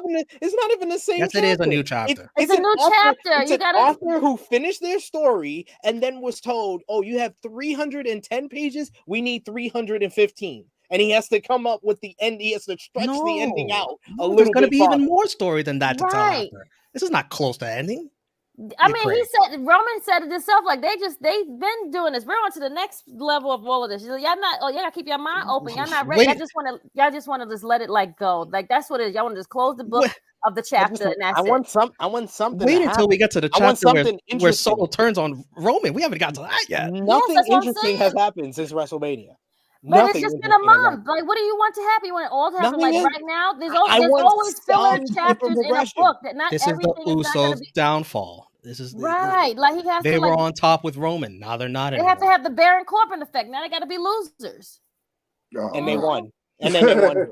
Then what are we talking about? Friend, I told you they shouldn't have won. I told you. Well, I mean, I don't get that part. Okay. They won, but it solely. See what I did there? To Solo. They won because of Solo. That's why, like the twins didn't do anything. Solo was the one that got them to win, like he was told to do, and that's what he did. Fair enough. I'm not gonna last match. Let's go.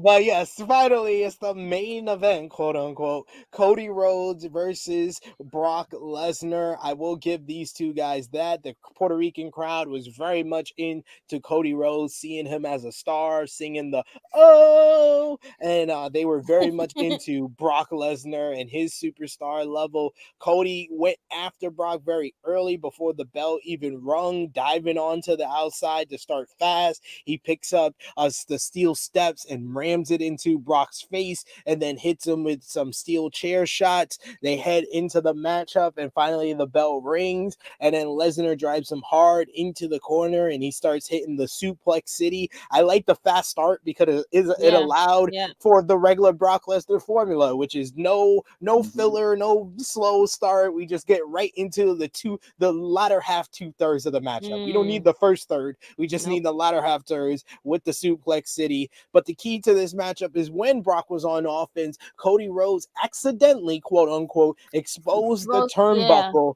and he eventually, Brock decides he's gonna ram his face full force into the turnbuckle, and he's bleeding the hard way. And in a company that had us wait for someone to get stitched up during a cage match, during a cell match, they just said, no, it's Brock Lesnar. We ain't going to try to stop this matchup. We was like, we don't have that much Somebody time else would anyway. have been bleeding.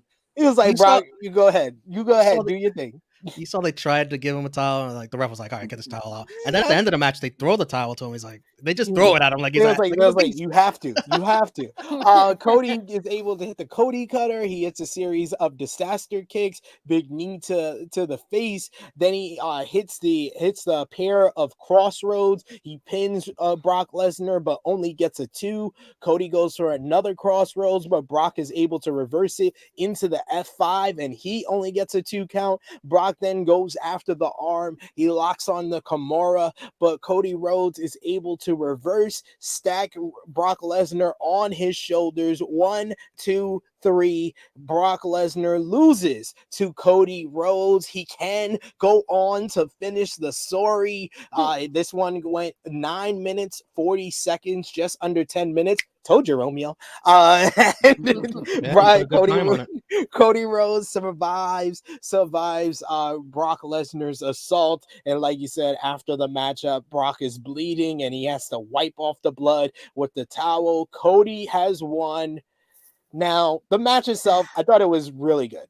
Match was really good, mainly because of the blood. The blood added a lot, and the atmosphere, because this crowd was amazing, like we said, the whole entire night, and they added a lot to this matchup. The blood and just going to the last 2/3 of a matchup made this fun and made this, very much compelling the entire way. Yep. But the finish came off kind of flat. And the other problem here is that, and a good friend, Ollie Davis at Wrestle Talk, put it best on his review earlier today. This is the John Cena effect. Again, we thought that Cody losing at WrestleMania was the start of a story of Cody facing adversity before he starts climbing up the mountain to get back to Roman Reigns. So for that story to be complete, he needs to lose here.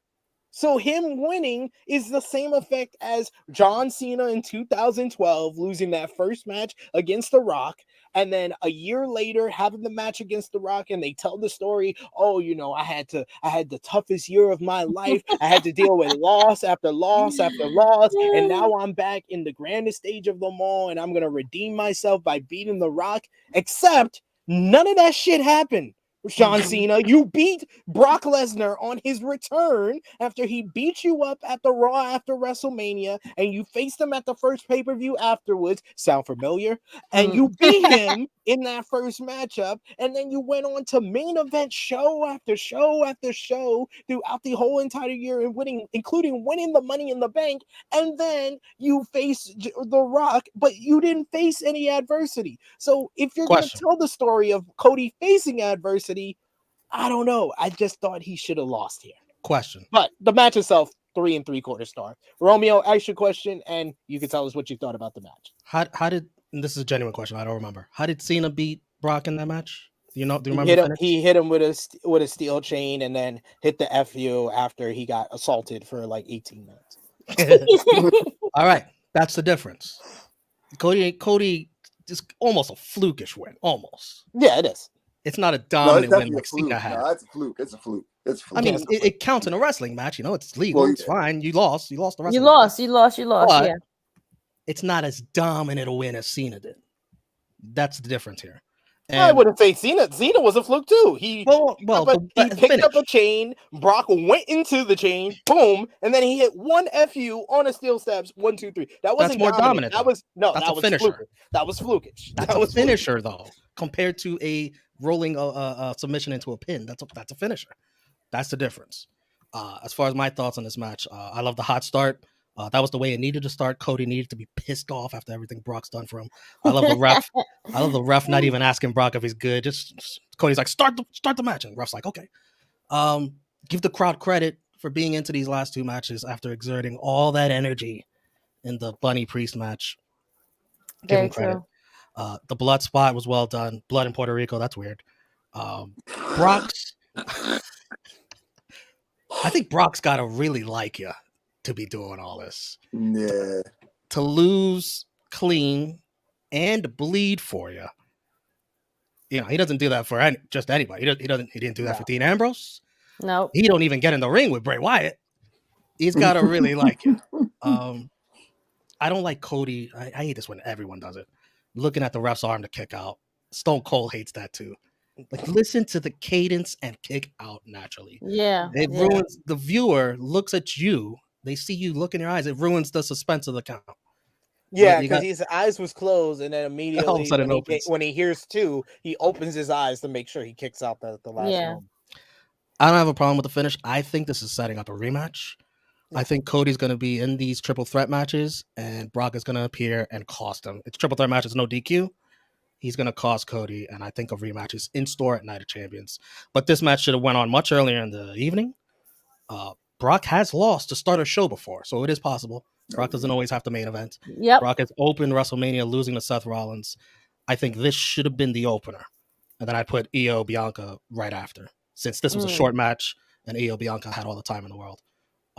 And you know what should have main evented. You already know. And by the way, if you saw that video on Twitter, if you didn't, I suggest looking at it. I love the reception the crowd gave Brock after, because it's not often he gets that from a crowd. Really? Ever. Okay, I have to see that. And Brock actually soaked it in and played to it. He enjoyed it. He respected it. It was really good. Check out the video if you haven't seen it already. That's good. Say you have to send that to me. Krssi, what did you think about Brock and Cody? Definitely shouldn't have closed the show. We already knew it was not going to be a long match anyway, so therefore it definitely shouldn't have closed the show. I love the fast pace of it. I'm gonna give it 3.25 stars, and that's probably being very generous. But yeah, like, what happens next? Since we're talking about stories and everything, okay, now we're showing him what's his next thing. Like, he's gonna run for this other belt that he does not want. Like, what's gonna happen with Cody now? Other than that, match was good. So he did take the buckle off by accident, or he did it on purpose? He did it on purpose. Right, because I seen him felt like to it me off. that he could have done it, like put the hand in front and stuff, but they wanted blood to add to this matchup. Got it. Okay. Well, and the only way they were going to get away with it was hard way. And man, listen, he hit that thing. I mean, spot on. Like, I mean, gash in his face. But overall, good. That's it. All I got on that one. I'm mad that it main evented the show. So, Ness, what do you think about Brock and Cody? I gave that match 3.5. It was all right. I don't know. I didn't know what to expect out of it. It was not the usual Brock Lesnar sprints, but it was under 10 minutes, which, again, that was something for the prediction contest that I chose that as well, because, again, it was a Brock Lesnar match. I didn't expect it to be that much long in length as far as the time. SB3 set that number. Great job, SB3. Yeah. Romeo was trying to tell me 13. I was like, I don't know. I was like, Brock's match. That would have been really over. It did what it needed to do. I don't really mind the finish because Cody survived. He didn't win in a dominant fashion, and he didn't need to. You know, it's fucking Brock Lesnar. Not that we haven't seen Brock lose to other people in a dominant fashion, but it's the whole adversity thing, far as that part of the story for Cody. Also, with the fact that Brock was busted open, I added that to the finish as well. Like, he's bleeding. Let's just say he's not thinking so well. He's losing all this blood. The fact that he can hear the referee counting the pen, he's not really paying attention to it because he's like, look, if I make this submission a little bit tighter, maybe he'll tap out. Yeah. So let's just say, we could say that Brock wasn't using he lost his marbles by getting, after getting busted open. So that's good as far as like the story. I just think that if Brock well, if Cody was going to win, it probably should have been a little longer just to draw out the win. But overall, it was all right for what it was. Now, I also agree with, he'll be in one of those triple threat matches and having Brock come out, cost him the match. This definitely doesn't seem like it's the end of this feud just for the way that the match ended. But overall, it was good for what it was. I definitely agree that I don't think they should have main evented. It's already a thing with double main events. Double main event, triple main event, they shouldn't have been on last. That's just my opinion. But overall, it was right for what it was. But shout out to Brock. Yeah. He definitely gotta like you to want to do some shit like that. Cause literally as soon as he hit the turnbuckle, his face just started blood, like, oh girl, damn girl, you extra wet tonight, type of thing. He went through. Yeah, he was like immediately. But he's a fucking beast, so that probably was like a scratch to him. Yeah. That was a wide cut. That shit instantly. Yeah. He was bleeding. It was a little bit gruesome there, but yeah, I think that they did well for this matchup. It definitely hit the expectations. I don't know if it exceeded expectations, but it hit expectations very well. A couple of comments I wanted to highlight here from you guys. Keep coming with those comments. Last call for super chat donations as we're going to give our match of the night MVP, LVP. You guys sound off in the live chat with yours and your thumbs up, thumbs down, thumbs in the middle, and out of 10, what did you give the show? We have in the chat here our good brother, the True Draw Josh, who says match was a waste of time. We also got JR, who says if Brock was serious, Cody would have lost. We also got Will Chisholm. He says it almost feels right to see blood in a Cody match. Brock said, I got you. They're not going to do anything to me. And going back to our bloodline discussion, CPZ with another good comment. See, once you stop trolling me and you started getting some good comments here. He says one of the biggest mistakes was the NWO didn't end once Sting won. And this is given this energy. It is. That's what the bloodline is. It's like we went past the expiration date. What? Huh? You want the bloodline to end? I want it to be interesting again. And if it's not going to be interesting again, nobody's won against Roman yet either. So what do you mean? Once Sting won, how does that relate to this? Nobody's beaten Roman yet. I think what he's trying to say is that Cody should have won. Well, he did it. The story continues. Finish the story. But come up with something interesting for the story instead of just dragging. This is interesting. What is going on? Not really. I think you're just easily entertained. CPC saying, thing is, if you're gonna do a return match, Brock should have won here first. I also agree with that. I don't agree with that. Brock makes Cody tap. Why does Cody deserve a rematch? Unless I don't think he should have tapped, but I think he should have beat him. But unless you're gonna, Brock hits him with like multiple F5s. Cody kicks out. Why does Cody deserve a rematch after that? He kicks out of 2 F5s, and then he kicks out of he finally loses to the 3rd F5. That makes sense to me. And then why would Cody get a rematch off of that? He attacks Brock. He made Brock bleed his own blood. Brock wants to destroy him even more. This is much better than that now. You don't make me bleed my own blood. You don't make me bleed my own blood. What are we doing here? And Josh disagreeing, saying it definitely was. We got CPZ saying Lesnar just turned heel, I think, but you need to establish his turn by winning here. So I kind of agree with that as well. RPGs is saying Krssi Brock has only lost to 12 people his whole career. Is that true? Let me see if I got this right. Holy Cody, shit. Roman, Bobby Lashley, Kurt Angle, Brock Goldberg, Drew McIntyre, Seth Rollins. Who else? Name some names. I got 7 so far. I got 7 so far. Triple H John Cena, Triple H. Mm-hmm. The Undertaker the Undertaker beat him. That's 10. Need 2 more. You need 2 more. That's 2 more. I just need 2 more. Not Shawn Michaels, right? Nah, he never faced Shawn Michaels. Okay. I just need 2 more, but I already got. Eddie? Oh, Did you Big say Show, Eddie? Did you say Big Eddie Show, Guerrero? Eddie. That's 12. Eddie and Big Show. Unless y'all got somebody else, that's 12.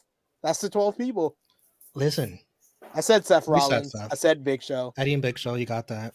I think that's Yeah. it. Unless there's Wow. anybody else. Wow. That's Yeah, a good. Cody That's a joins good. an illustrious list. That illustrious list. There's nothing but Hall of Famers and future Hall of That's Famers in that list. crazy. Let me know if y'all know anyone else that Randy he lost Orton to that I never? didn't. No, that, Randy nah, Orton lost. nah, he bloodied Randy. That was another hard way Bludgeoned to him. busted open. Another hard way one. Yeah, That's crazy. Not even Randy Orton has a win against him. that's crazy. Yeah, Batista never faced him. that was a good comment too by RP Jesus. But let's put our thumbs in the middle for WWE Backlash 2023 in 3, 2, 1.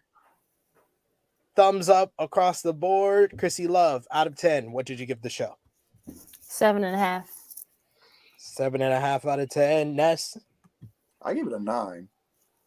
wow, 9 out of 10. Romeo, 9. A great crowd. This would have been the perfect show if they've let it close. That's why I took better off match points. placement. Okay, I give it an 8. Give it an 8 because it should have been a 10 if they would have placed the match the right way. So I'll give it an 8. Would have been a perfect show of better match placement and length to Zelina Rhea and the triple threat match. Yes. agreed. Perfect show. Much agreed. That's why I'm in the middle of all of you guys. I get 8.5 out of 10. I think that's the same rating that I pretty much gave to like the Royal Rumble and Elimination Chamber. WWE has nothing short of an 8.5. I think the only one that's an exception to that rule that I gave maybe a 8 or 7.5 was WrestleMania Night 2. But everything else has been 8.5 and higher. It's been a great year for premium live events for WWE so far. Dolores going with 9 out of 10. Safet's going with thumbs up and 9 out of 10 as well. Krssi Love. I put a poll in the chat. 38% give it a 9. 30% give it a 7 or 8. 20% give it a perfect 10. And 13% say 0 to 6. Okay, widespread there. Krssi Love, what was your match of the night? Match of the night is Damian Bad Bunny. Ness? Yeah, I have to agree. Romeo? I agree. That's one I'll be watching back many times in the future. Unanimous Bad Bunny and Damian Priest match of the night. MVP for the show. Ness? Zelina Vega. I know she lost the match, but like overall, that was a heartwarming moment to see. And shout out to her for even be able to have that opportunity. Krssi? I'm giving mine to EO. Shout out to her. She did open the show and delivered. She lost, but she still came out a star. Romeo? I'm giving it to all the Boricuas, Bad Bunny, Priest, Zelina, even the Puerto Rican Nightmare, Cody. Beating Brock Lesnar is a big deal. It's Cuban. What are we doing? He's the Puerto Rican Nightmare with that jacket. That jacket was beautiful. That jacket was beautiful. And you know what? The new Puerto Rican, EO Sky as well. Damn, you took my thunder. That's what I was gonna say. I was gonna say some of the Boricuas that took losses are my MVPs. Damian Priest. I'll go Bad Bunny as well because that entrance was just unreal. Zelina because she had her great moment, and EO Sky, the honorary Boricua. Shout out to Carlito and Savio. Yes, absolutely. But yes, and then LVP for the show. LVP Triple H. I can't. Damn. Whoever signed off on making the double main event, the double main event foolishness. Yeah, and they had the fucking promo. It said it on it, double main event. Like it said it on the main. Yep, it said it on it. Again, double main events is we already know there's one main event. I let the slide with the double shit because all right, whatever. If that's what you guys want to do. But it's the third to last match. Come on, man. Now, Romeo, are you gonna do the right thing and make it unanimous, or are you gonna stick by your guy? I have a lot of LVPs. Oh, wow! Go ahead, Fred. I do have Triple H or Vince. Whoever made that call. Both of them got the blame. Parentheses. because even if it's Triple H, it's influenced by Vince. So Oh, he's still now in the picture. this. It's still in the Now picture. this. You Now gotta this. stop excuses, friend. You're smoking cigarettes. It's all that character on TV's fault. It's not your fault for picking up the cigarette. It's all the character on TV's fault for influencing I give it to Triple H or Vince. It's just it's an asterisk. I'm also giving it to Sammy, KO, and Riddle. Sorry, Why would they do? you lost the match. Lost. Come on. You lost to a team that wasn't even getting along. I get it. I get it. And even though that outfit was MVP, Bailey LVP, kind of cost Io the match there. I forgot about that because of the outfit. So thank you for reminding. I mean, I'm not putting her on the LVP for that, but No, exactly. You can't do that. Like that's CPC saying, can y'all speak on Cody Rhodes' walk in the match? That awkward looking walk. You know what he was doing? What was that? When he was walking on the outside, he was walking to the steel steps. It was very animated. Okay, I have to go back and look at. Jerry Williams saying that was the why I oughta walk from Cody Rhodes. Oh, we got Seth who says LVP Triple H for the match order. He says MVP Bailey with that outfit. Eos guys, Lena and Priest. Dolores saying LVP Triple H. Also, he could have had Rhea get DQ'd to give Zelina a visual and keep the title on Rhea. Chris saying LVP to Triple H, and Seth saying also Bad Bunny got MVP. So yes, some you got MVP something with Bad Bunny here. You got something. You have to roll with it. One of the biggest stars in the world is also one of your biggest fans. Run with it, WWE. Please do. Thank you so much to everybody on screen. Ness, Krssi Love, Romeo. Always appreciate you guys joining me for the pay-per-view roundtable reviews. Miss Krssi Love, first up, let the people know where they could follow you on social media. My good sister. Yes, you can follow me on IG, Twitter, and on Facebook. IG is Krssi Love _1.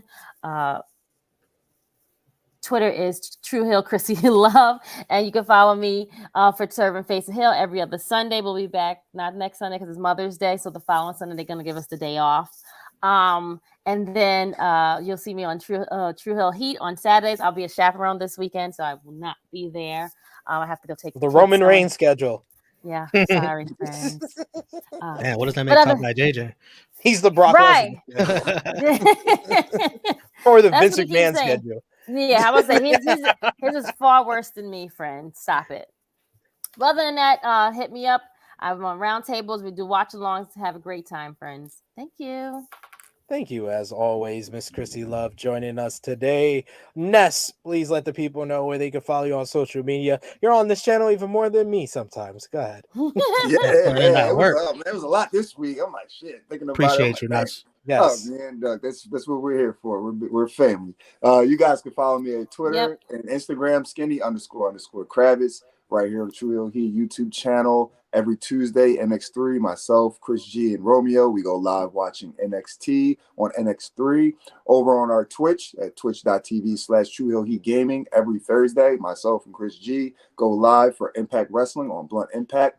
Trying to be on Wednesday night Elite Heat, much more. They got a major show coming up this week, so I'm definitely trying to make that as well.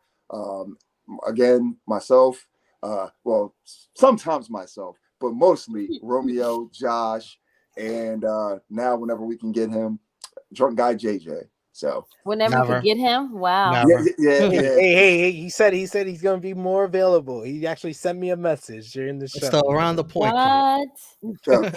Around the Point. Yeah. Shout out to those guys. They've been showing up too. So yeah. Romeo, you are the face and the ace of the channel. Let the people know where they could follow you.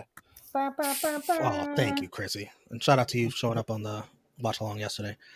For Romeo Anthony, Twitter, Instagram, TikTok, YouTube. Check me out here on the YouTube channel. Watch alongs for Raw, NXT, Dynamite, pay-per-view watch alongs. You want me to read out the Backlash scores from the prediction contest on our Patreon? Oh, Sure. let's tell the people. Patreon.com/True Hill Heat. $3 a month. You could be a part of the True Hill Heat Prediction Championship. Am I still on top of the mountain, or did someone take me down? This is just Backlash because the week's not finished. We still got Dynamite questions, so that'll be Right. the final scores. But I'll read from the bottom up. That's more exciting. James 31. Sorry. ALW 34. Two Boricuas here on the bottom. What is going? Justin and Chris G 39. What are we doing? Oh man, You can't do that for Backlash. DJ Eric and Santo with 40. Heel Steven 41. Stat King 41.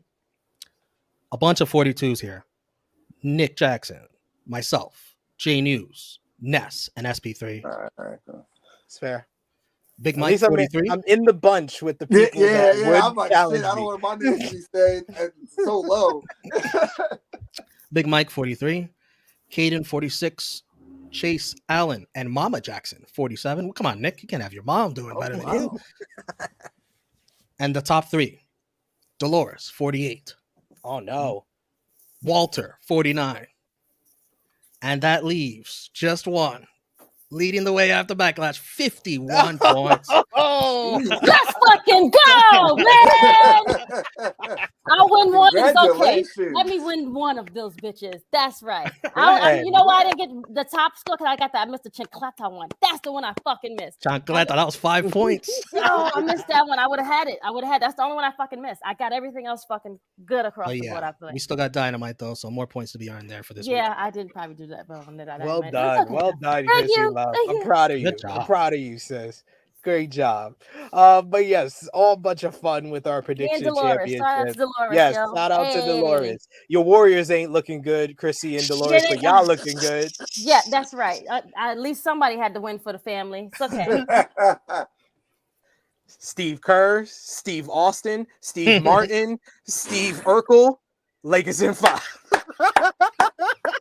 I was waiting You for guys have a the great heel night. I Steven. have to go.